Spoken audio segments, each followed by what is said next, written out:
नमस्कार साथियों, मैं पुष्पेंद्र त्यागी अखिल भारतीय किसान सभा की केंद्रीय किसान कमेटी का सदस्य हूं। आज के इस वीडियो में हम दोहराना चाहेंगे कि संयुक्त किसान मोर्चा और अखिल भारतीय किसान सभा का जो आंदोलन अभी जारी है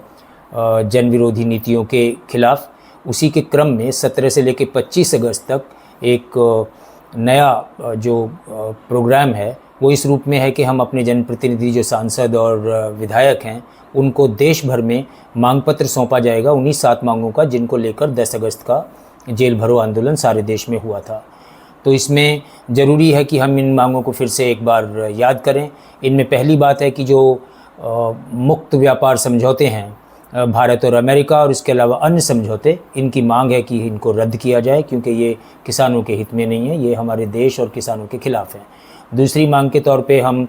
बड़ी मांग है जो न्यूनतम समर्थन मूल्य की, उसको C2+50% के साथ में गारंटी शुदा खरीद की मांग है। और तीसरी मांग है जो ग्रामीण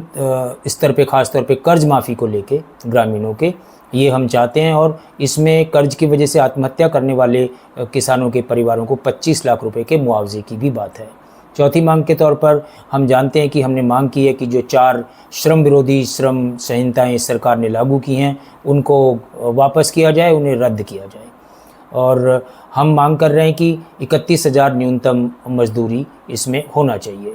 साथ में हम मांग कर रहे हैं कि जो मनरेगा के कानून में बदलाव करके एक नया कानून ये लेके आएँ, उसमें मनरेगा के कानून की बहाली हो और उसमें 200 दिन के काम के साथ में 700 रुपये का पगार भी दिया जाना चाहिए। हम ये भी मांग कर रहे हैं कि बिजली का जो निजीकरण करने का विधेयक है, इसके अलावा बीज विधेयक है, इसके अलावा राष्ट्रीय जो हमारा खाद्य सुरक्षा संबंधित उसमें कुछ बदलाव किए गए हैं जो जनता के हित में नहीं है, इन बदलावों को भी वापस किया जाए और इन बिलों को रद्द किया जाए, ऐसी भी हम मांग कर रहे हैं। और एक अन्य मांग के तौर पे हम बोल रहे हैं कि जो भूमि का सवाल बड़ा सवाल है, इसमें जबरन भूमि अधिग्रहण को और जो भूमि का एक जगह मिलाने वाला पूलिंग करने की जो सवाल है, इसको रोका जाना चाहिए, इसको बंद किया जाना चाहिए। और नए भूमि अधिग्रहण कानून के साथ ही वन अधिकार कानून और पेशा के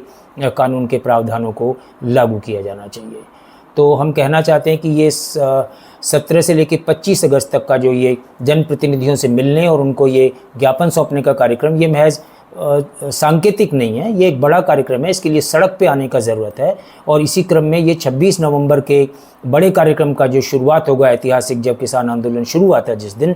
तो अब से लेके तब तक ये एक तैयारी के बाबत ये हो रहा है। और किसानों और मजदूरों से, मेहनत कशों से हम अपील करते हैं कि 17 से 25 के बीच में मुकम्मल तैयारी करके वो सड़कों पे उतरें, भारी तादाद में उतरें और जनप्रतिनिधियों पे दबाव बना के इस ज्ञापन को उनको जगह जगह पर सौंपें।